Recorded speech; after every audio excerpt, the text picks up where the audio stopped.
बिस्मिल्लाहिर्रहमानिर्रहीम अस्सलाम वालेकुम। दोस्तों, पौधे तो बड़े शौक़ से हम लगा लेते हैं, लेकिन जिस तवज्जो और हमारी केयर के ये मतकाज़ी होते हैं उस तरीके से हम इसकी केयर नहीं कर पा रहे होते। क्योंकि हम पौधा लगा लेते हैं, उसके बाद हम इसको पानी भी दे रहे होते हैं, उसको खाद मिट्टी का भी ख्याल रख रहे होते हैं, लेकिन एक चीज़ जो हम उसकी तरफ हमारी तवज्जो नहीं जाती। यहाँ पे आप देख रहे होंगे कि हमारे इस लीमू प्लांट के ऊपर जो पत्ते थे तो वो किसी चीज़ ने खा लिए हैं। वो चीज़ क्या है मैं आपको बताता हूँ, और यहाँ पे अभी वो कीड़ा मौजूद है। दोस्तों, ये जो जितने भी सिट्रस प्लांट होते हैं, ख़ासकर लेमन का पौधा जो होता है, इसका एक कॉमन कीड़ा है जो सबसे पहले इसके पत्तों को खाता है। तो उसके बाद दोस्तों इसके ऊपर इसके जो नरम और नाजुक तने होते हैं, इसकी शाखें होती हैं, उनको भी खा लेता है। तो मैं आपको यहाँ पे दिखाता हूँ। ये रहा दोस्तों, ये देखो कितना मोटे साइज़ का ये कीड़ा है। इसने सारे के सारे पत्तों को यहाँ से खा लिया है। तो अब ये पत्ते खा के आप देख रहे हैं इसकी सेहत कितनी अच्छी हो गई है, और हमारा ये नींबू का पौधा है बिल्कुल सूखने के कगार पे है। तो आप देख रहे होंगे जिस शाख पे भी हमारी नज़र जाती है तो उसके ऊपर पत्ते नहीं हैं। तो ये सारे के सारे दोस्तों इसी कीड़े ने पत्ते खाए हैं। तो मैं आपको इसके छोटा जो बेबी होता है वो भी दिखाता हूँ, जो हमारे साथ इसके साथ साथ दोस्तों छोटे पौधे और छोटे पत्तों को भी खा रहा होता है। तो यहाँ पे आपको दिखाना चाहूँ, मैंने अभी देखा यहाँ पे, ये देखें जी, ये रहा जी। आपको अगर नज़र आ रहा होगा, यहाँ पे देखें, ये छोटा सा कीड़ा है।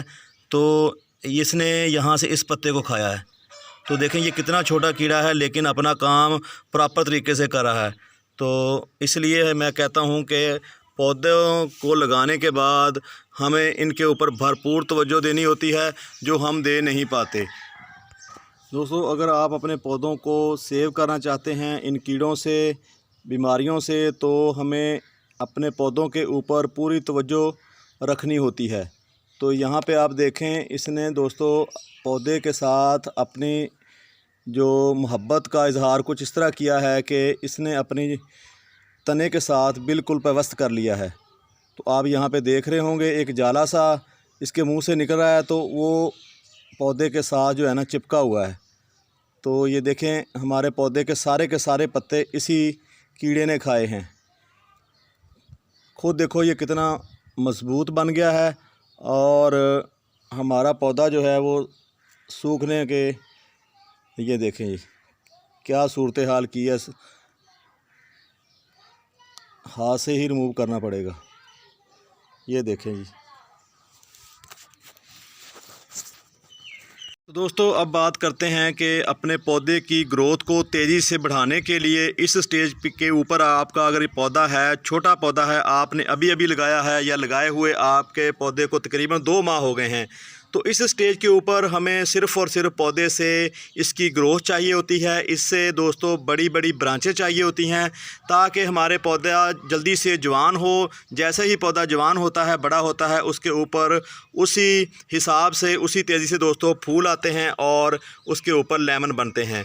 तो सबसे पहले दोस्तों आपने कुछ इस तरह करना है। यहाँ पे आप देख रहे हैं कि हमने गोल दायरे की शक्ल में एक गड्ढा सा बनाया हुआ है, और इसके जो पानी की ज़रूरियात हैं, तो पानी की ज़रूरियात से इस पौधे को कोई परेशानी नहीं है, क्योंकि इस गड्ढे में काफ़ी पानी आ जाता है। 8 दिन के बाद हमारे घर के सामने एक खाल चलता है, तो खाल से हम पानी लिफ्ट करके दोस्तों एक नीचे ज़मीन 2 टैंक बना हुआ है, तो वहाँ हम लिफ्ट करके पानी को स्टोर करते हैं। तो जैसे ही दोस्तों इसको ज़रूरत होती है तो फिर हम दोस्तों इस यहाँ पे पानी देते हैं। तो असल बात जो हमारा आज का मुद्दा है कि हमने दोस्तों अपने पौधे की ग्रोथ को किस तरह बूस्ट करना है, तो मैं आपको बताता हूँ कौन सी खाद है दोस्तों आपके घर में बहुत ही आसानी से मिलने वाली। अगर आप गांव में रहते हैं फिर तो आपको मसला ही कोई नहीं उस खाद को लेने में और देने में, क्योंकि ये खाद है गोबर की खाद। तो ये यहाँ पे आपको पता है कि ज़मीन जब ना गर्मियों में बहुत जल्दी खुश्क हो जाती है। ज़मीन को के बत्तर को रखने के लिए हमें ऐसी खाद की ज़रूरत होती है जो ज़मीन को सॉफ्ट भी रखे, नरम रखे और इसके साथ साथ ज़मीन में बत्तर जो होती है, नमी जो होती है, उसको भी बरकरार रखे। वो दोस्तों सिर्फ़ और सिर्फ आपको दोस्तों या तो कोकोपीट से मिलती है या फिर गोबर की खाद है। कोकोपीट यहाँ पे उसका काम नहीं है, कोकोपीट का काम सिर्फ़ और सिर्फ गमले में है। तो गमलों में पौधों को अगर नमी चाहिए होती है तो आप कोकोपीट का इस्तेमाल कर सकते हैं। लेकिन अगर आपके पौधे दोस्तों बाहर खुले एरिया में लगे हुए हैं तो आप गोबर की खाद से काम चलाएं, क्योंकि गोबर की खाद मिट्टी को नरम रखती है, सॉफ्ट रखती है और भुरभुरी बनाती है। दोस्तों दूसरी बात यह है कि वो पानी को भी जज़ब करने की सलाहियत रखती है।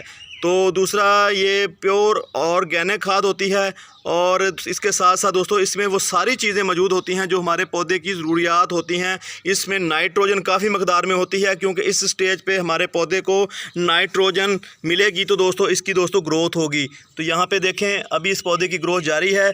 तो आप इस स्टेज के ऊपर गोबर की खाद अपने पौधे को दें और इसके साथ साथ अपने पौधे की दूसरी ज़रूरियात जैसे कीड़े इसके ऊपर लग जाते हैं उसकी भी जो है ना निगरानी करते रहें, ताकि आपका पौधा इन कीड़ों से महफूज रहे।